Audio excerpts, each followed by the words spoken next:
होळी रे होळी खा पुरणाची पोळी असं काही उगच म्हणत नाहीत। नमस्कार, मेजवानी जेवणाची यामध्ये तुम्हा सगळ्यांचं खूप खूप खूप मनापासून स्वागत आहे। तर आज करणारे आपण कर्नाटकी पद्धतीने पुरणपोळी रेसिपीला सुरुवात करूया।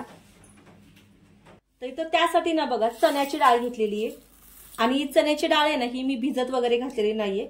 आता इथं बघा हा बाउल घेतला आणि ह्या बाउल मध्ये आपल्याला ही 1 कप चण्याची डाळ घेतलेली आहे। जर तुमच्याकडे वेळ असेल ना तर तुम्ही भिजत घालू शकता, पण आता मला अगदी झटपट करायचं होतं म्हणून मी भिजत घातलेली नाहीये।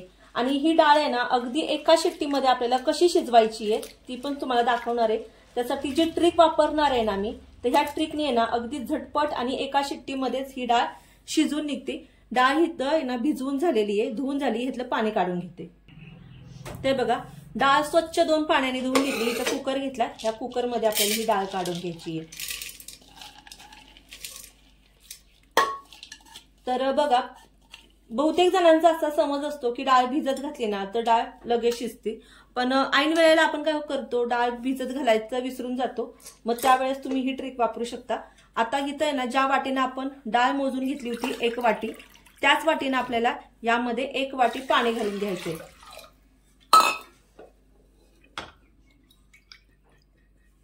आणि जर असं कळत नसेल ना तर काय करायचं, अशी जी आपली बोट आहेत ना ही 4 बोट ही अशी कुकर मध्ये ठेवायची। ते बघा थोडंसं झूम करून दाखवते तुम्हाला, म्हणजे ना किंवा अशी उभी करायची, त्याच्यामुळे कळतं आपल्याला की यामध्ये पाण्याचा अंदाज किती लागल तो। आता इथं बघा मला थोडंसं लागतंय म्हणून मी इथं अगदी थोडंसं घालून घेते, अर्धी वाटी पाणी घातलेले। आता यामध्ये ना मी घालणार आहे बघा इथं सुपारी घेतली आहे मी, आणि ही सुपारी आहे ना सहज सगळ्यांकडेच उपलब्ध असते, ही घालून घ्यायची। ही सुपारी घातली ना तर डाळ आहे ना आपली एका शिट्टीमध्ये छान अशी गाळ होती आणि वाटायची सुद्धा गरज लागत नाही आपल्याला। आता यामध्ये ना थोडंसं मीठ घालूया, याने काय होतं डाळ शिजली सुद्धा जाते लवकर आणि चव सुद्धा डाळीला छान लागते। आता इथं हळद घालूया, आता झाकण लावूया आणि आपल्याला आहे ना याची फक्त 1 शिट्टी काढून घ्यायची आहे। झाकण व्यवस्थित लावायचं, नाहीतर मग हवा कुठून सुद्धा पास होऊ शकते यातनं। ते बघा कुकर गॅसवर ठेवलाय आणि मीडियम हीटवर आहे ना 1 शिट्टी काढून घेऊया। तोपर्यंत आपण पीठ कसं मळायचं ते बघूया। आता डाळ तिथं शिजतीये तोवर आपण पीठ मळून घेऊया, म्हणजे पीठ सुद्धा चांगलं मुरलं जाईल। आता इथं बघा 1 वाटी गव्हाचं पीठ घेतलेले आणि हे सगळं घालून घ्यायचंय। यामध्ये आपल्याला घालायचंय अर्धा वाटी मैदा। तर तुम्ही आहे ना नुसतं आहे ना मैद्यामध्ये सुद्धा करू शकता, पण मी काय करणार आहे थोडं गव्हाचं आणि थोडंसं मैदा असा मिक्स करून घालणार आहे। आता यामध्ये आपल्याला घालायचंय, यामध्ये मीठ घालून घेऊया चवीनुसार। तर रंगासाठी थोडीशी हळद घालणार आहे। तर हळद पूर्णपणे ऑप्शनल आहे, कारण आपण बघा पीठ मळताना सुद्धा हळद घातली आणि डाळ शिजताना सुद्धा हळद घातली। असं केलं ना तर जी पोळी आहे ना अगदी पिवळी धमक अशी दिसते आणि डोळ्यांना आकर्षक दिसलं ना तर जिभेला सुद्धा खूप आकर्षक वाटते। आता यामध्ये ना आपण पाणी घालायचंय आणि याचा ना चांगला असा सैलसर गोळा मळून घ्यायचा। हे पीठ आहे ना जितकं चांगलं भिजतं ना तितकंच चांगलं पोळी होती। आणि ही पोळी आहे ना बघा जास्त कर्नाटकामध्ये केली जाते।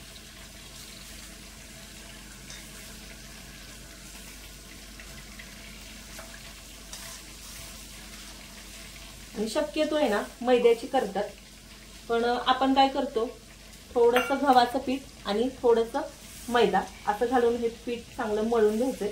अशी सुद्धा पोळी ना खूप छान लागते चवीला। ते बघा 1 वाटी मी पाणी घेतलं होतं, ज्या वाटीनं मी पीठ मोजलं ना त्याच वाटीने मी पाणी घेतलं आणि चांगलं असं पीठ मळून मळून घ्यायचं।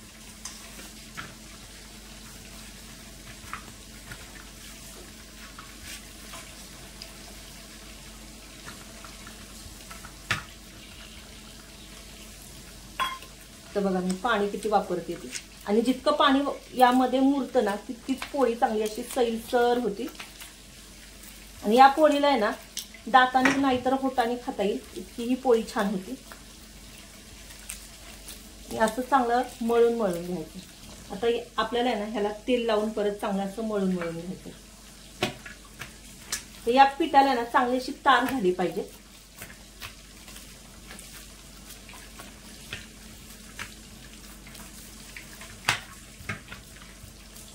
परत थोडंसं तेल टाकते.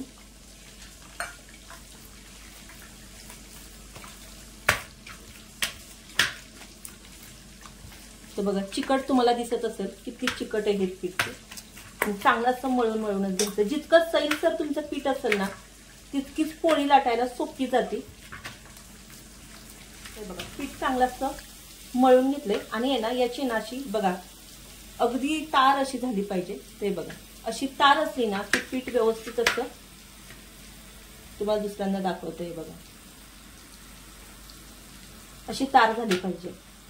त्यासाठी जितकं स्ट्रेचेबल तुमचं पीठ असेल ना तितकीच पोळी तुमची छान येते. आता मी काय करणार आहे, इथं बघा हे तेल घेतले आणि हे तेल आपल्याला यामध्ये घालून घ्यायचंय.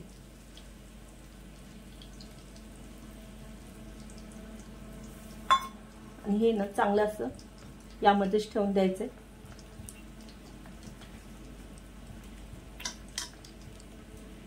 जितकं तेलामध्ये हे पीठ चांगलं असं भिजलं जातं ना तितकीच पोळी छान मऊसूद अशी होती. हे बघा दिसत असेल तुम्हाला यामध्ये तेल. इतकं तेल पूर्ण आहे ना हे पीठ भिजलं पाहिजे इतकं तेल यामध्ये टाकायचंय. आता यावर आहे ना आपल्याला झाकण लावायचं.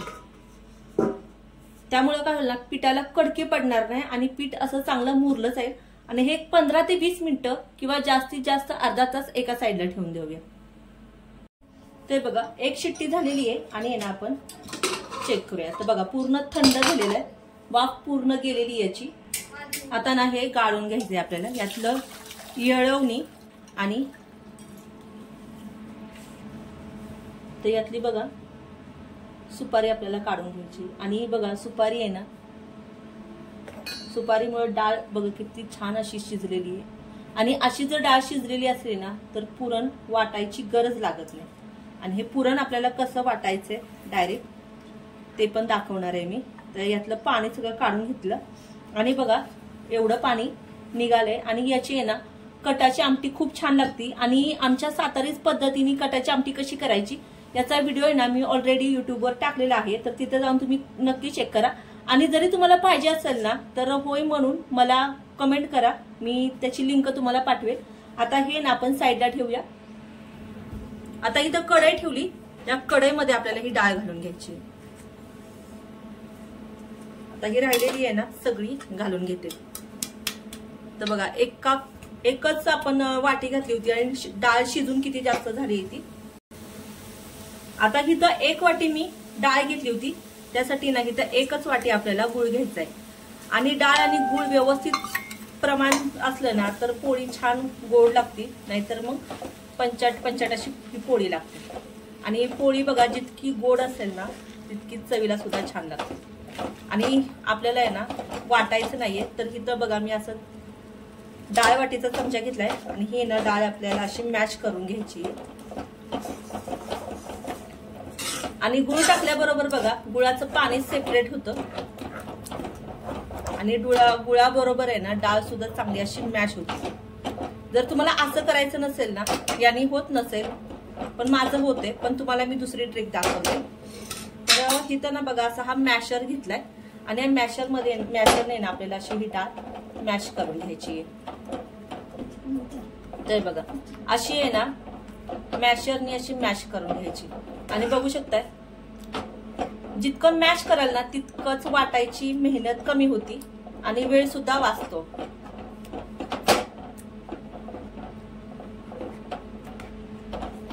तर बघा 5 मिनिटात आहे ना पुरण छान असं वाटलं गेलेलं आहे. आणि जरी यामध्ये एखाद दुसरा कण राहिलेला असेल ना तर तो सुद्धा बघा जसं आपण मॅश करत राहतो तो सुद्धा छान असा वाटला जातो. आता यामध्ये ना आपल्याला पुढचे जिन्नस घालून घ्यायचे.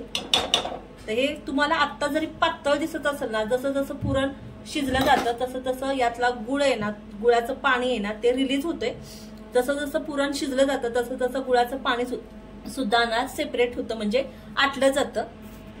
आता यामध्ये ना चवीनुसार आपल्याला इथं पाव चमचा वेलची पूड घातली आहे मी. आणि मी काय करते वेलची आणि साखर एकदमच वाटून ठेवत असते. त्याच्यामुळं अगदी झटपट कामासाठी आहे ना उपयोगी पडते. तर हे बघा अशा डब्यांमध्ये ना मी स्टोअर करून ठेवते. आता यामध्ये ना इथं जायफळ असं किसून घालायचंय. जायफळाने ना सुगंध खूप छान येतो. अगदी थोडंसं किंचित घालायचंय. आणि बघा जायफळाने ना गुंगी सुद्धा येते. तर हे चांगलं मिक्स करून घेऊया.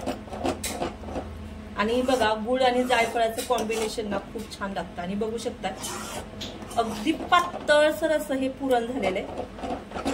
आणि राहिलेल्या गुठळ्या किंवा गाठ अशी मोडून घ्यायची आहे. आणि जसं जसं बघा शिजलं जातं ना तसं तसं अजून घट्टसर होत जातं हे. आता या पुरणाची ना टेस्ट वाढवण्यासाठी इथं मी 1 चमचा आणि हे ना चमचा बघा 2 चमचे तूप घालून घेणार आहे. तूप असं घातलं ना पोळी पुरणामध्ये. आणि हे बघा घरीच काढलेलं हे तूप आहे. घरच्या तुपाचा आहे ना वास खूप छान येतो. हे चांगलं असं मिक्स करून घ्यायचं. तर तुम्ही आहे ना ह्या धुलवडीला तर ह्या ओळीला ना हा झटपट स्वयंपाक एकदा खरंच करून बघा. अगदी अर्धा तासात आहे ना ह्या पोळीचा पूर्ण स्वयंपाक तयार होतो. जास्त मेहनत घ्यावी अशी लागत नाही. आणि हे पुरण आता आपण चांगलं शिजवून घेऊया. ते बघा पुरण आहे ना आपलं तयार झालंय की नाही ते तुम्हाला मी दाखवते कसं ओळखायचं. तर आहे ना हे बाजूचं सगळं एकत्र करून घ्यायचं. आणि आहे ना हा बघा जे उलातनं किंवा चमचा आपण ठेवतो ना तसं सरळ जर उभा राहिला तर समजून जायचं की आपलं जे पुरण आहे ना ते व्यवस्थित असं तयार झालेलं आहे. कधी कधी काय होतं की पुरण बघा अगदी कोरडं पडतं. तर कोरडं का पडतं, जर जास्त पुरण शिजलं गेलं किंवा ज्यावेळेस परततो तर त्यावेळेस जर जास्त शिजलं गेलं ना तर ते पुरण आहे ना अगदी कोरडं पडतं. आणि मग पोळी आहे ना. आणि बघू शकता मी जोपर्यंत बोलतीये ना तोपर्यंत हा चमचा जो आहे ना तो असाच उभा आहे. आणि आपलं हे पुरण आहे ना तयार झालेलं आहे. बघितलं तुम्ही आपण वाटलेलं नाहीये बिलकुल. आता गॅसची फ्लेम मी लो केली आणि गॅस बंद करायचंय आपल्याला. तर बघा पुरण छान असं तयार झालेलं आहे. आणि जसं जसं हे पुरण थंड होतं ना तसं तसं चांगलं घट्टसर होत जातं. आता आपल्याला गॅस बंद करूया आपण आणि पुरण पूर्ण थंड करून घेऊया. तर आहे ना बरोबर अर्धा तास झालाय. पीठ आपण चेक करूयात. ते बघा पीठ आहे ना तेलामध्ये किती छान असं भिजलेलं आहे. आणि हे कसं ओळखायचं ते दाखवते. ते बघा एका हाताने नाशी असं अलगदपणे असं उचलायचं. ते बघा अशी तार झाली पाहिजे. आणि बघू शकताय अगदी सहज अशी तार तुटत नाहीये. आणि ही तार महत्वाची आहे. ह्या तारावरून कळतं की आपलं पीठ आहे ना हे चांगलं भिजलेलं आहे. आणि हे ना चांगलं एक गोळा करून घ्यायचंय. ते बघा असं पीठ छान भिजलेलं पाहिजे. तर आता आपल्याला काय करायचंय हे तेलातच असं ठेवायचंय. आता यातला आहे ना आपल्याला एक गोळा काढून घ्यायचा आहे. तर बघा गोळा काढताना सुद्धा तुम्हाला लक्षात येत असेल की याची तार किती छान होती. आणि ही तार होणं महत्वाचं आहे. तर ह्याचा आहे ना आपल्याला गोळा करून घ्यायचा आहे. अगदी झटपट होतात.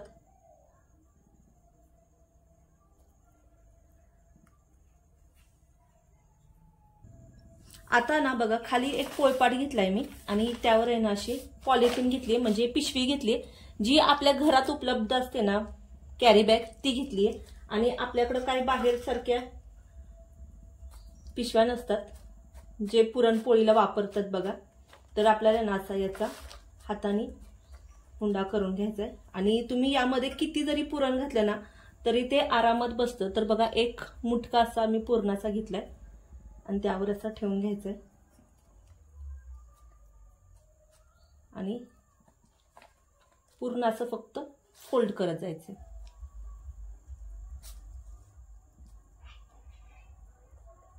फक्त सील होऊन द्यायचं नाहीये.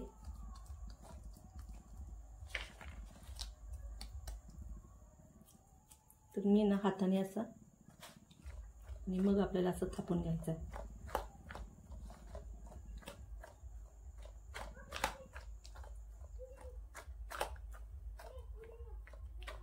त्यामुळे काय होतं पीठ आहे ना सगळ्या बाजूने असं पसरलं जातं. तर तुम्ही हाताने पण असं थापून करू शकता. किंवा लाटण्याने पण करू शकता, कसंही करा. पोळी तितकीच होटानं खाण्यासारखी होती. आणि बघू शकताय अगदी सहज असं पसरलं जाते.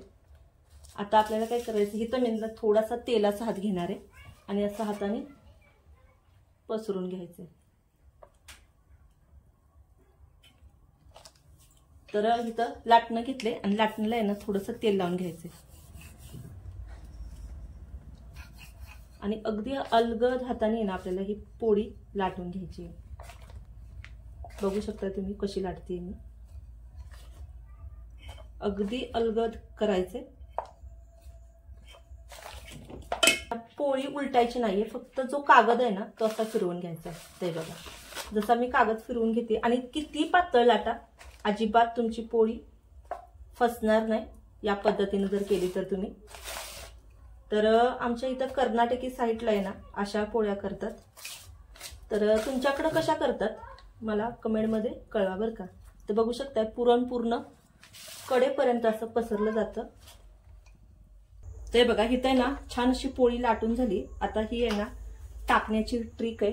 तर ही आहे ना हळू एकदम अशी पोळपोटावर घ्यायची.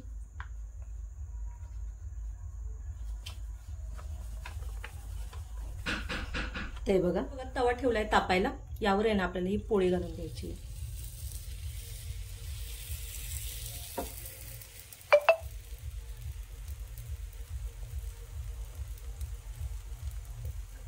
आणि बघू शकताय पूर्ण कडेपर्यंत असं हे पुरण पसरलेले. आता ही पोळी ना आपल्याला एका साईडनं खमंग भाजून घ्यायची आहे.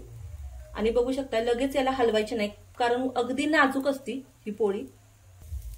आता ही पोळी ना आपण उलटून घेऊया. ते बघा अगदी खमंग खरपूस अशी भाजली जाते. आणि तुम्ही बिना लाटता सुद्धा करू शकता आणि अशी लाटून सुद्धा करू शकता. आणि बिना लाटता कशी करायची ती सुद्धा मी दाखवणार आहे. आता यावर आहे ना आपल्याला तेल घालून घ्यायचंय. आणि खरंच ही पोळी आहे ना आपल्या जे रेग्युलर पोळी असते ना आपली पिठावर लाटलेली त्याच्यापेक्षा खूप चवीला भन्नाट अशी लागते.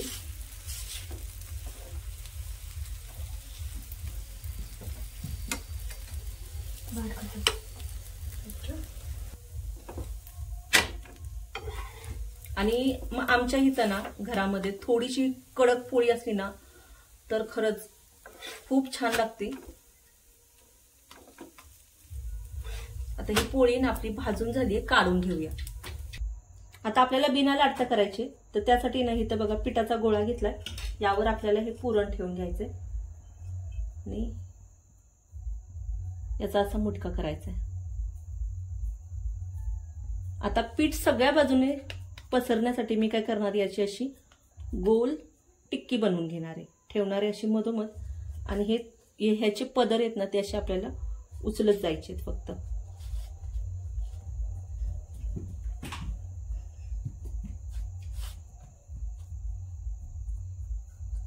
कोणी सुद्धा अगदी सहज करतील इतकी व्यवस्थित होती ही. हातानेच आपल्याला अशा थापून घ्यायची पहिल्यांदा, त्यामुळे काय होतं पुरण सगळ्या बाजूने असं पसरलं जातं. आणि मी काय करायचं, ही जे मधलं बोट असतं ना याने अशी आपण जशी धपाटी थापून घेतो ना तशी पहिल्यांदा थापून घ्यायची. आणि नंतर असं आपल्याला फक्त बोट फिरवून आपल्याला ही पोळी लाटायची. तर तुम्ही अगोदरची जी ट्रिक बघितली ना ती आपण लाटून केली. आणि जर तुम्हाला लाटायची नसेल तर तुम्ही आहे ना आपण जसं धपाटीत थापतो हाताने त्यानुसार जरी थापली आणि सगळ्या साईडने अशी एकसारखी जर थापली ना तर ही पोळी आहे ना अजिबात अवघड नाहीये. आणि ज्यांना असं वाटतं ना की ही पोळी करणं खरंच अवघड आहे तर त्यांच्यासाठी आहे ना मी तुम्हाला हातावर थापलेली दाखवली. आणि काय करायचंय, आता इथं तवा तापायला ठेवलाय. आपल्याला लाटण्यावर ही पोळी आहे ना पहिल्या ट्रिकने उचलून घ्यायची आणि हळूहळू तव्यावर घालून घ्यायची.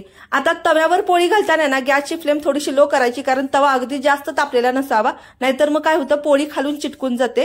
आणि नंतर मग आपल्याला गॅसची फ्लेम वाढवायची. तर बघू शकता अगदी टमटमीत अशी ही पोळी फुगते. आणि ही पोळी आहे ना तुम्ही या पद्धतीने जर तुम्ही केली ना तर तुम्ही जी पिठावर लाटताना पोळी ती करायची विसरून जाल ट्रिक. इतकी छान पोळी होती. आणि ह्या पोळीचं विशेष सांगायचं म्हटलं ना तर ही पोळी 2 ते 3 दिवस इतकी छान राहते ना, अशीच मौसूद राहते। आणि मी ही ट्रिक आहे ना माझ्या आजीकडून शिकली आहे। तर मला अगोदर आहे ना ही पोळी जमत नव्हती, पण तिच्याकडून मी जेव्हा शिकली आणि तिची जी ट्रिक मी वापरली ना तीच ट्रिक मी इथं तुम्हाला सांगितली आहे। तर आणि ह्या पोळीचं सांगायचं म्हटलं ना विशेष, तर माझी आजी म्हणायची की अगदी घवळ्या घवळ्या ह्या पोळ्या भाजायच्या असतात, पण आपल्याला ना एक सवय झालेली असती की चांगली दाबून दाबून पोळी भाजायची, चांगली डाग पडेपर्यंत। पण मी इथं आहे ना थोडीशी डाग पडेपर्यंत भाजून घेतली, पण तुम्ही थोड्याशा घवळ्या घवळ्या जर भाजल्या ना तर ही पोळी आहे ना 3 ते 4 दिवस खूप छान राहते, अजिबात कडक होत नाही। आणि जितकं तुम्ही आहे ना 2 ते 3 दिवसांनी याला खाल ना तितकी चव ह्याची खूप छान लागते।